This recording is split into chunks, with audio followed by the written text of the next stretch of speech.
You know, I'm not the biggest fan of these Disney live action remakes because I feel like a lot of them fail to capture the magic that the animated films did. And this movie is no different.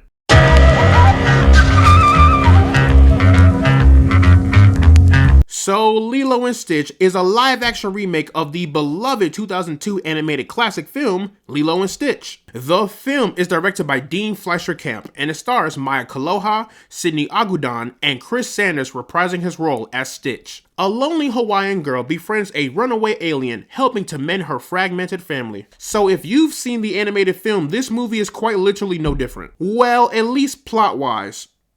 Kind of. Again, I don't really like Disney live action remakes because a lot of them just feel very soulless. To me, they're just guaranteed cash grabs. But I went in with an open mind because the trailers were actually pretty solid. And after watching this film, I feel like I just got shot in the chest. Before I get into my issues, I do want to give the film its props. The two best things without a doubt in this film were both Lilo and Stitch. Disney actually put a lot of love and care into the visuals and details of Stitch. He actually looked fantastic in live action. We have seen plenty of live action remakes where the characters, in particular the animals, look lifeless, soulless, and lacking attention to detail. But that is not the case here with Stitch. He looks fantastic, like literally. Everything from capturing his mannerisms to his destructive behavior to his facial expressions, they struck gold with that. So I really do appreciate the visuals of Stitch along with the other aliens. And speaking of striking gold, the casting of Lilo could not be any more perfect. I am not familiar with this young actress, but I thought she killed it as Lilo. Maya Kaloha was absolutely adorable. She perfectly captured the soul,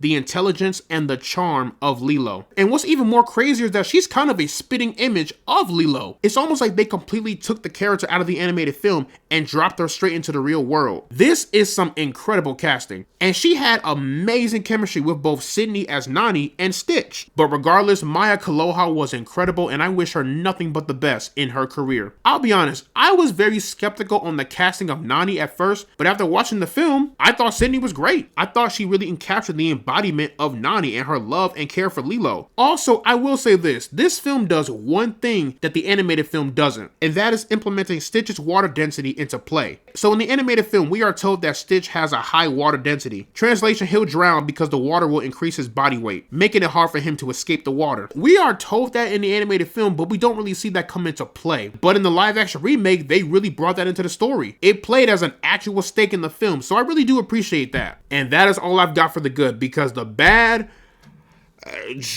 woof! This remake is kind of a mess. I'll say this, I personally don't mind if a remake makes a few changes here and there, but when you change the overall story and message of your film, that is where I draw the line. This movie makes so many changes that it makes you wonder what happened in that pitch meeting. First off, the movie completely wasted Bubbles. Not only did you cast the great Courtney B. Vance and not utilize him, but you also committed a complete character assassination of him. In the animated film, Bubbles was a Child Protective Service agent who was also a former FBI agent. He was the guy that was on Nani's tail into making sure she was on her P's and Q's into taking care of Lilo. In fact, you could argue he was kind of the father figure to both Lilo and Nani in a way. But in this film, he is none of that. He's not a Child Protective Service agent, but rather an FBI agent that is currently in the agency, which is fine, okay, whatever. But then the movie brings in this random lady who ends up being the Child Protective Service agent instead of Bubbles, which I don't understand why that was made. That is a part of who Bubbles was. He was trying to do the best he could for Nani, while also making sure that Lilo was living in a suitable place that was up to standards. In the final act, he was just a MacGuffin to prevent Stitch from being taken away. I don't like that he was treated this way.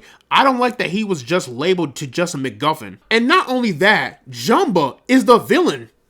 Why? I don't know why Jumba is the villain here. I feel like they didn't really establish as to why exactly he was. If you're gonna make Jumba the villain, at least give him somewhat of a redemption arc. And they didn't even do that. I guess the guy is just irredeemable, like, okay, sure. And not only that, he doesn't even have his Russian accent, which I mean, it's not the biggest of deals, but why take it away? But what is the biggest of deals is removing Gantu. So Gantu is not in this movie at all. Disney claims that he looked weird in live action and it wasn't going to work, but we have seen countless projects where movies have taken monsters, gods, wizards, and made them look awesome in live action. The Suicide Squad made a walking and talking shark look adorable and not goofy looking. There are emotional story beats in the film that lay out the character arc of Stitch and Lilo and Nani. And the film kind of does a speed run through that. And not only that, they kind of nerfed the characterization of Stitch. You guys remember the ugly duckling storyline that was a major part of Stitch's character? In the live action remake, they removed that completely. Why would you remove one of the biggest pillars into Stitch's arc? The ugly duckling story lays out that Stitch has no family. He is struggling to find a place of belonging. He wants to find a new purpose outside of chaos. And when you take that out completely, it's kind of like,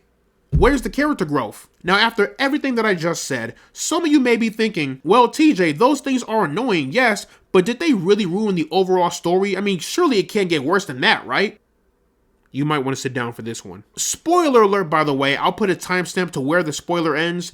You have been warned. This movie took the overall message of what made the animated film so beloved and just threw it completely out the window. At the end of the animated film, Nani stays home with Lilo. We are shown that Nani cares for Lilo so much that she will use every strength of her body to protect and keep her happy. But in this live action remake, that doesn't happen. At the end of this movie, Nani goes off to college and Nani's neighbor takes full custody of Lilo. In the animated classic, we are taught that Ohana means family and family sticks together no matter what. Family doesn't leave each other behind. But in this version, Ohana means family.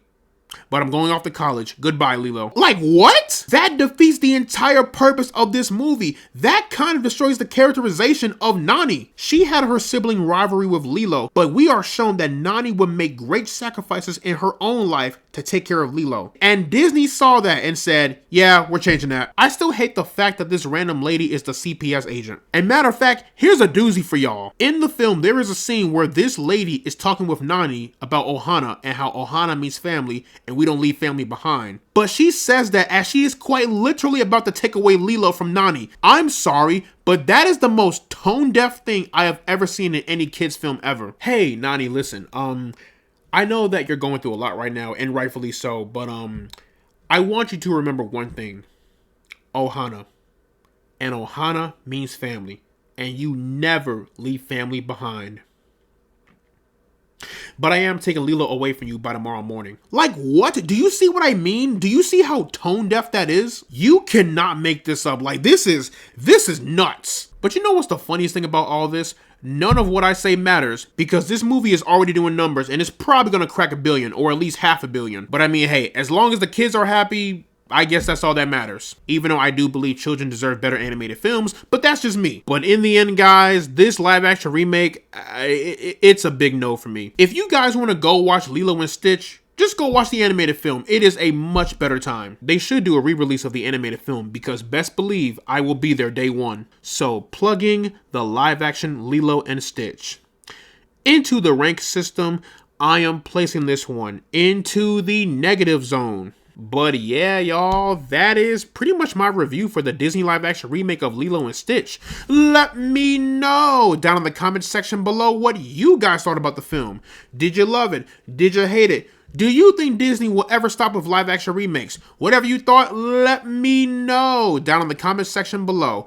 And as always, guys, leave a like and subscribe if you want to see more. And I will see you all... wow, I had to burp. Regardless, I will see you all in the next one.